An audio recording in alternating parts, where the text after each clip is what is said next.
Hello students, हम अभी देख चुके हैं कि इंटरफेरेंस क्या होता है और उसके टाइप्स क्या होते हैं। आज हम देखेंगे कि वो जो टाइप्स है कंस्ट्रक्टिव और डिस्ट्रक्टिव के। हमें पता है कि जब कंस्ट्रक्टिव होगा तो इंटेंसिटी मैक्सिमम होगी और जब डिस्ट्रक्टिव होगा तो इंटेंसिटी मिनिमम होगी।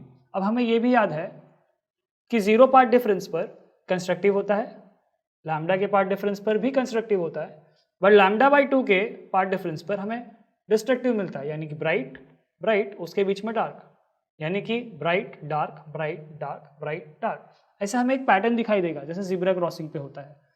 नाउ अगर हमें वो पैटर्न देखना है अपने स्क्रीन पर, कैसे देखेंगे? उसके लिए हमें कुछ कंडीशन सेटिस्फाई करनी पड़ती हैं और वो कंडीशंस डिस्कस करेंगे अभी हम। तो सबसे पहली कंडीशन है कि जो दो वेव्स हैं वो दोनों वेव्स का एम्पलीट्यूड होना चाहिए इक्वल। क्यों इक्वल होना चाहिए? क्योंकि हमें पता है कि मैक्सिमम एम्पलीट्यूड होता है A1 + A2। ऐड करेंगे कोई प्रॉब्लम नहीं, इंटेंसिटी इंक्रीज होगी। बट लेट्स से सब्ट्रैक्शन का जब टाइम आएगा, जब डिस्ट्रक्टिव होगा, तो हमें पता है कि अगर ये दोनों वेव्स का एम्पलीट्यूड सेम हो गया तो difference will be equal to 0। अगर आप लिखते हो कि दोनों का वैल्यू अगर A है तो A - A आपको देगा 0। इसका मतलब क्या है कि एम्पलीट्यूड 0 हो गई। एम्पलीट्यूड 0 होने का मतलब है कि इंटेंसिटी भी 0 हो जाएगी, यानी मुझे परफेक्टली डार्क पॉइंट दिखाई देगा, यानी कि ब्राइट और उसके जस्ट बगल में एकदम fully dark point. Second condition है कि λ1 और λ2 इक्वल होना चाहिए। λ1 means wavelength of first wave, λ2 means wavelength of second wave. दोनों का वेवलेंथ सेम, यानी कि दोनों की कलर सेम होनी चाहिए। सो वी से the waves should be monochromatic.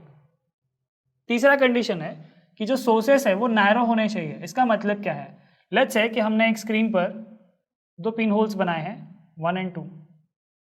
तो अगर आप देखोगे तो साइज़ बहुत ही छोटा है, लेकिन समझो अगर हम साइज़ को बड़ा कर दें, हम गैप ज़्यादा कर दें, अपने स्लिट का साइज़ बड़ा कर दें, तो इसके अंदर ही कुछ ऐसे पॉइंट्स बनेंगे जो खुद इंडिविजुअल सोर्सेस की तरह बिहेव करेंगे। ये अपना इंटरफेरेंस पैटर्न अलग से बनाएंगे, ये अपना इंटरफेरेंस पैटर्न अलग से बनाएंगे, और इन दोनों का जो कॉम्बिनेशन होगा वो बहुत ही कॉम्प्लेक्स टाइप का इंटरफेरेंस हो जाएगा, और हमें वो नहीं देखना है। हम चाहते हैं कि सिर्फ हमें ब्राइट डार्क दिखे, दैट्स ऑल। सो कैसे करना है? आपको ये जो सोर्सेस का थिकनेस है या फिर जो विड्थ है उसको कम रखना है। नेक्स्ट है कि जो स्क्रीन पर हम देखने वाले हैं अपना पैटर्न, वो स्क्रीन और सोर्स के बीच का डिस्टेंस बड़ा होना चाहिए। क्यों बड़ा होना चाहिए? क्योंकि जैसे जैसे आप सोर्स से दूर जाओगे आपकी इमेज का साइज उतना ही बड़ा होते जाएगा। नाउ इसके बाद हमें कंडीशन और पता होनी चाहिए कि जो दो वेव्स है वो होने चाहिए कोहेरेंट। कोहेरेंट का मतलब क्या होता है? अगर आपके पास एक वेव है,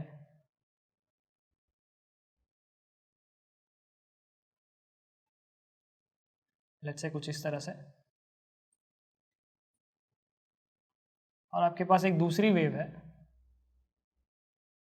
कुछ इस तरह से, सेकेंड वेव कुछ इस तरह से, लेट्स से।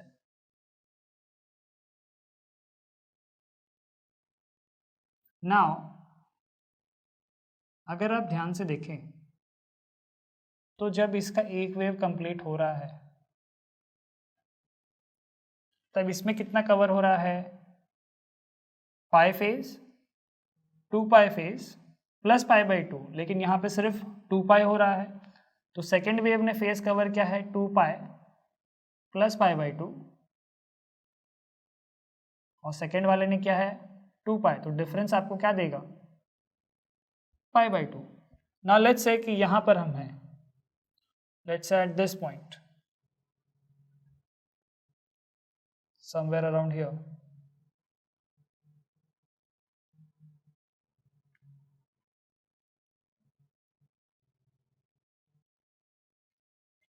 अब आप अगर ध्यान से देखेंगे तो यहाँ पर दो वेव्स ऑलरेडी कंप्लीट हो चुकी हैं, बट यहाँ पर अभी दो वेव्स कंप्लीट नहीं हुई है। दो वेव्स कंप्लीट होने के लिए अभी भी थोड़ा सा वैल्यू बचा हुआ है, बट डेफिनेटली वो सेंटर में नहीं है, थोड़ा सा आगे है। यानी यहाँ पर होगा 2 pi, 3 pi plus more than π/2, let's say, ठीक है। Let's say we have 2 π/3, so 2 pi plus pi and plus let's say some value 2 π/3, and let's say जो सेकेंड वेव है उसने कितना कवर कर लिया है यहाँ पर 4 पाई। तो अगर आप डिफरेंस देखोगे इन दोनों का तो आपको डिफरेंस पे पता चलेगा कि ये जो डिफरेंस है वो है π/3, 60 डिग्रीज का डिफरेंस। अच्छा, तो अगर आपके पास ऐसे दो वेव फॉर्म्स हैं जिनका फेज चेंज हो रहा है, तो ऐसे वेव्स को हम कहते हैं नॉन कोहेरेंट सोर्सेस या फिर नॉन कोहेरेंट सोर्सेस। अब अपने को बनाना है कोहेरेंट सोर्सेस। कैसे बनाएंगे? उसके लिए आपको एक चीज़ याद रखनी होगी कि दो इंडिविजुअल सोर्सेस कभी भी आपको कोहेरेंट सोर्सेस नहीं मिलेंगे, इंडिविजुअल सोर्सेस। क्यों? क्योंकि हर एक जो डिस्टर्बेंस है वेव का अलग अलग सोर्सेस के लिए अलग अलग होगा। तो एक साइंटिस्ट जिनका नाम था यंग, उन्होंने एक एक्सपेरिमेंट किया और उस एक्सपेरिमेंट से उन्होंने यूज किया था डबल स्लिट। तो we call it as Young's double slit experiment. देखते हैं क्या किया। मान लेते हैं कि हमारे पास यहाँ एक सोर्स है, यहाँ पर हमने एक छोटा सा पिन होल किया हुआ है। तो ये जो पॉइंट है it will behave like a spherical wave front produce करने वाला पॉइंट सोर्स। इसके वेव फ्रंट कुछ ऐसे होंगे। अब यहाँ पे मैंने दो टाइप के वेव्स दिखाए, एक जो मैंने डार्क बनाया है और एक मैंने डॉटेड बनाया है। ये सिर्फ डिस्टिंग्विश करने के लिए कि ये क्रेस्ट है और ये ट्रफ है। तो लेट्स से कि यहाँ कहीं पर हमने दूसरा कार्डबोर्ड रखा है और यहाँ से इस पॉइंट से अपवर्ड डायरेक्शन में एक पिन होल किया और नीचे भी एक पिन होल किया। तो व्हाट विल हैपन, ये जो वेव फ्रंट ट्रैवल कर रही है ये वेव फ्रंट इन दोनों पर साथ में पहुंचेगी। अगर दोनों पे साथ में पहुंची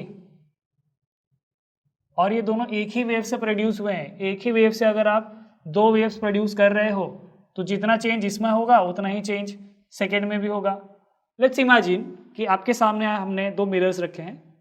अगर आप दो मिरर्स में अपनी शक्ल देखोगे, अपनी फेस देखोगे, तो जो चीज़ आपको अपनी फेस पे दिखाई देगी एग्जैक्टली आइडेंटिकल आपको मिरर में भी दिखाई देगी। अगर आपने लेट्स से कि कुछ चेंजेस किए, लेट्स से आपने स्पेक्स उतार दिए, तो आपके जो इमेजेस होंगे उसमें भी सेम चेंज आपको दिखेगा। तो उसी तरह से अगर इसमें कुछ भी चेंज होगा तो वो चेंज आपको इस और इस पॉइंट पर भी दिखेगा। यानी कि चेंज दोनों का सेम होगा। तो चेंज अगर सेम है तो डिफरेंस जो है वो रहेगी 0। यानी कि आपकी जो वेव्स है वो इस तरह से कुछ इंटरफेरेंस करना स्टार्ट करेगी और फाइनली आपको पॉइंट कहीं तो लेट्स से ये पॉइंट और ये पॉइंट कंसिडर करते हैं, इन दोनों को ज्वाइन करते हैं, तो स्क्रीन पर आपको कहीं तो ब्राइट पॉइंट मिलेगा एक, let's call it as P। ये पॉइंट आपको अगर दिख रहा हो, यहाँ पर एक क्रेस्ट और एक ट्रफ मीट कर रहा है, तो इसको अगर आप देखोगे स्क्रीन पर तो यहाँ कहीं आपको एक पॉइंट दिखाई देगा, वो डार्क होगा। सो हमने किया क्या, बेसिकली हमने एक वेव की लाइट को दो पार्ट्स में डिवाइड कर दिया। So this is producing coherent sources by using division of wavelet. हमने वेवलेट को डिवाइड कर दिया, याद है, इसको वेवलेट कहते हैं हम लोग। सो इसमें वीडियो में हमने क्या देखा कि स्टडी इंटरफेरेंस के लिए कुछ कंडीशंस है। पहला कंडीशन है दोनों की एम्पलीट्यूड सेम होनी चाहिए वेव्स की। दूसरा कंडीशन है कि दोनों का कलर सेम होना चाहिए या फिर वेवलेंथ सेम होना चाहिए। तीसरा कंडीशन है कि जो सोर्सेस है वो क्लोज होने चाहिए, सोर्सेस क्लोज होने चाहिए, और जो पॉइंट्स है या फिर जो थिकनेस है सोर्स की वो कम होनी चाहिए। उसके बाद हमने बहुत ही इंपॉर्टेंट कंसेप्ट देखा कि जो दो सोर्सेस है वो होने चाहिए कोहेरेंट। कोहेरेंट का मतलब क्या, कि जिसमें आपका फेस डिफरेंस जो है इसका और इसका फेस का जब आप किसी भी पॉइंट पे डिफरेंस लो तो डिफरेंस ऐसा अलग अलग ना है। अगर अलग अलग आ रहा है तो वो नॉन कोहेरेंट है, और अगर नहीं आ रहा है सेम आपको डिफरेंस हर बार मिले तो उसे कहते हैं कोहेरेंट सोर्स। और वो प्रोड्यूस किया किसने, यंग ने, और उसने यूज किया दो स्लिट। अगर आपको दिख रहा हो यहाँ पर एक और एक यहाँ पर एक, दो सोर्सेस है हमारे, let's call them as S1 and S2। ये हमारा सोर्स लेट्स से S1 है और ये लेट्स से हमारा सोर्स S2 है। ये सोर्स S1 एंड लेट्स से ये हमारा सोर्स है S2। So this is how we do Young's double slit experiment to produce coherent sources. Thank you.